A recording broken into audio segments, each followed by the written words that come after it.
संसार में हम जो कुछ भी सीखते हैं एक शिक्षक से सीखते हैं। बच्चा बैठना, उठना, चलना, फिरना आदि माता पिता से सीखता है। स्कूल में जाकर पढ़ना, लिखना और अपने अध्यापकों से सीखता है। बाद में योग्य इंजीनियर, डॉक्टर बनने के लिए विशेष कलाओं में प्रवीण होने के लिए लंबे समय तक उसे विशेषज्ञों की देख रेख में शिक्षा लेनी पड़ती है। आध्यात्मिकता तो एक बहुत ही कठिन तथा गुड विषय है जिसमें एक शिक्षक या गुरु का होना अनिवार्य लाजिम है। इस संसार में तो हम एक शिक्षक या मार्गदर्शक के बिना कुछ भी प्राप्त नहीं कर पाते हैं। तब हमें परमात्मा की प्राप्ति एक रूहानी शिक्षक के बिना कैसे कर सकते हैं। सतगुरु ने आंतरिक मंजिलों को खुद पार किया है। उसने परमात्मा से मिलाप किया है।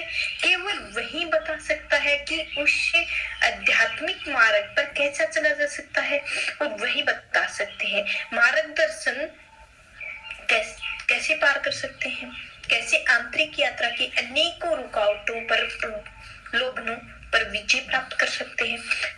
मौलाना रूप कहते हैं कि रूहानी सफर के लिए मुर्शिद की तलाश कर, मुर्शिद के यह सफर खतरों और संकटों से भरा हुआ है। जो भी इस रास्ते पर बिना मुर्शिद के चलता है वह शैतान की ताकत के द्वारा गुमराह कर दिया जाता है। वह भ्रम के कुएं में गिर जाता है। ए नादान, अगर तुम मुर्शिद की हिफाजत नहीं लेगा तो शैतान की आवाजें तुझे रास्ते में ही भटकाकर गुमराह कर देंगी। गुरु से भाव है एक जीवित गुरु, एक देहधारी गुरु।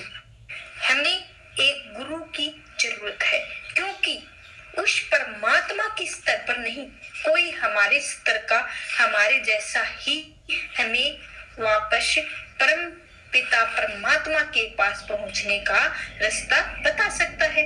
हमारे अंदर परमात्मा का प्यार पैदा कर सकता है, हमें रूहानी सफर की राह पर लगा सकता है, हमें वापस परमात्मा तक पहुंचा सकता है।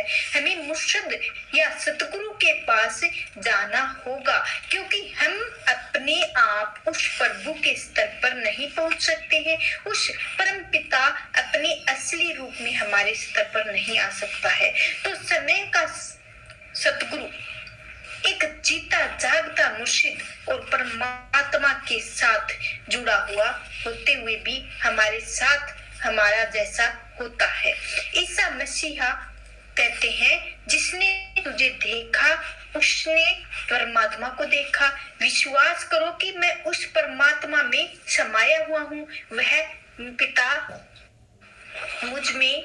गुरु अर्जुन देव जी यही विचार प्रकट करते हुए कहते हैं कि मेरे अंदर वह प्रभु रूपी पिता प्रकट हो गया है। पिता और पुत्र दोनों एक हो गए हैं। पुत्र पिता के संग रंग रंग में रंग गया है। तो पिता हमारे प्रगट माज, पिता प्रीत रील कोनी सांझ। कहूं नानक जेऊ पिता पति ने, पिता पुत एक रंगीली ने।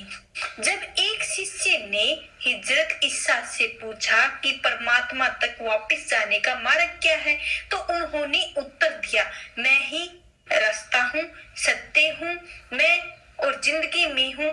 कोई इंसान मेरे बिना परम पिता तक नहीं पहुंच सकता है। तो दूसरे शब्दों में एक जीते जागते गुरु के जरिए ही रास्ता मिल सकता है, तो परमात्मा तक पहुंचा जा सकता है। गुजरे हुए समय के संत महात्मा हमें वापस परमात्मा तक पहुंचने का कार्य नहीं कर सकते हैं। जो डॉक्टर मर चुका है वह आज हमारी बीमारी के लिए नुस्खा नहीं लिख सकता है, चाहे वह अपने जीवन काल में कितने भी योग्य डॉक्टर क्यों ना रहे हो। एक मर्द अध्यापक आज हमें नहीं पढ़ा सकता है। हमें एक जीवन डॉक्टर चाहिए, एक जीवित अध्यापक चाहिए। हम जीवित मनुष्य हैं और हमसे केवल एक जीवित ही मनुष्य से बातें कर सकते हैं, हमारा मार्गदर्शन कर सकते हैं, हमें सिखा सकते हैं, हमें राह दिखा सकते हैं। हजरत ईसा ने भी कहा है, जब तक मैं संसार में हूँ, मैं संसार का प्रकाश हूँ। उन्होंने यह नहीं कहा कि भविष्य के लिए भी तथा हमेशा के लिए संसार का प्रकाश है। वे संसार का प्रकाश नहीं, उन्हीं के लिए है जो उनके जीवन काल में उनके संपर्क में आए हैं। जो व्यक्ति उनके चले जाने के बाद आए हैं, उन्हें अपने अपने समय एक नया मसीहा ढूंढना होगा।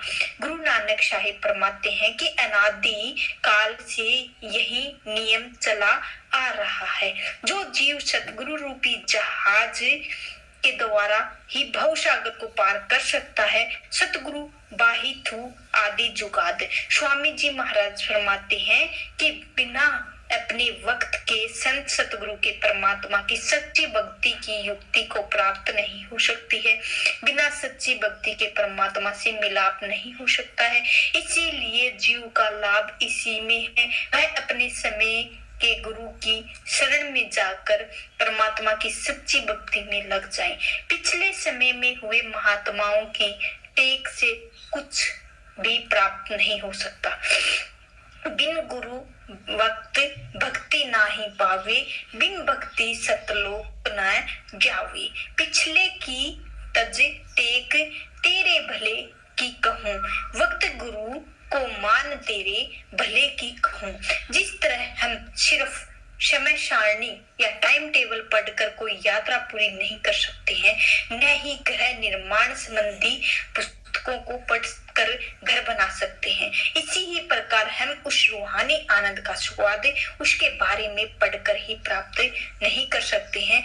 एक पूर्ण सतगुरु के अंतर में जाने की विधि सीखनी चाहिए। प्रेम तथा भक्ति के साथ उसकी शिक्षा को अपनाना चाहिए, सीखनी चाहिए तथा प्रेम और भक्ति साथ ही शिक्षा को अपनाना चाहिए। उसकी संगति में रहकर असली घर का रास्ता चलना चाहिए। संगति में का हम पर हमेशा असर पड़ता है। अच्छे लोग संगति में हम अच्छा प्रभाव डालते हैं, क्योंकि हम उनको देखकर ही उन जैसा बनने की कोशिश करते हैं। यदि हम बुरे लोगों की संगति में रहते हैं तो हम बुरे विचारों को प्रभावित होते हैं, उनके साथ हम भी भटक जाते हैं। हम अपने चारों ओर भक्ति का वातावरण बनाए रखने के लिए सतगुरु की आवश्यकता है, ताकि हमें अंतर में जाने और निज घर का मार्ग पर चलने की प्रेरणा मिले।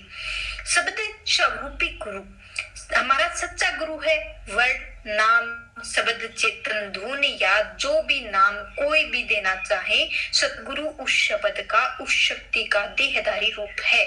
हमें मनुष्य चोले में कोई ऐसा व्यक्ति चाहिए जो खुद शब्द में लीन हो चुका है, जो खुद देहधारी शब्द हो, जो खुद शब्द का प्रकट रूप हो और जो हमें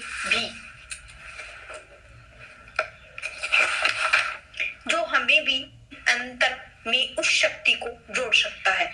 ऐसी हस्ती एक देहधारी जीता जागता गुरु हो सकता है। स्वामी महाराज जी कहते हैं, राधा स्वामी धरा ने रूप जगत में गुरु होई जीव चिंताए, जिन जिन माना वचन समझ के तिन की संग लगाए। सतगुरु का परमात्मा के साथ वही संबंध है जो एक लहर का समुद्र के साथ होता है। गुरु अर्जुन देव जी कहते हैं कि परमात्मा का सेवक परमात्मा का रूप होता है और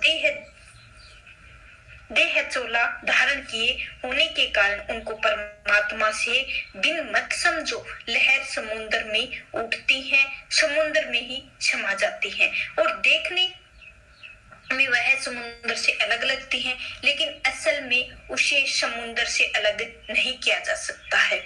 इसी ही प्रकार परमात्मा के भक्त देह के कारण परमात्मा से अलग प्रतीत होते हैं, पर असल में परमात्मा के रूप में होते हैं। हरि का सेवकु सो हरि जेहा, वेदु न जान तू मानस देहा। जीहु जल तरंग उठी बहु भांति, फिर सलल समाइदा। हजरत ईसा भी कहते हैं कि मैं और मेरा पिता एक है। वो यह नहीं कहते हैं कि उनका परम पिता परमात्मा से भिन्न है। वे समझाते हैं कि संत उसी ही समुद्र की लहरें हैं, कि संत और परमात्मा एक हैं। इसी प्रकार अपने मुर्शिद के विषय में बुल्ले शाह कहते हैं, परमात्मा मनुष्य का रूप धारण करके आया है और आकर जगत को चेता रहा है। मूला आदमी बन आया, ओहो आया जग जगाया।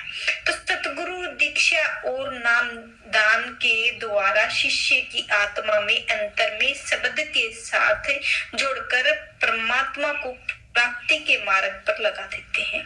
यह नाम दान कोई शास्त्र विद्या या धार्मिक रिवाज नहीं है, यह तो अंतर में आत्मा के रूप में एक नया जन्म है।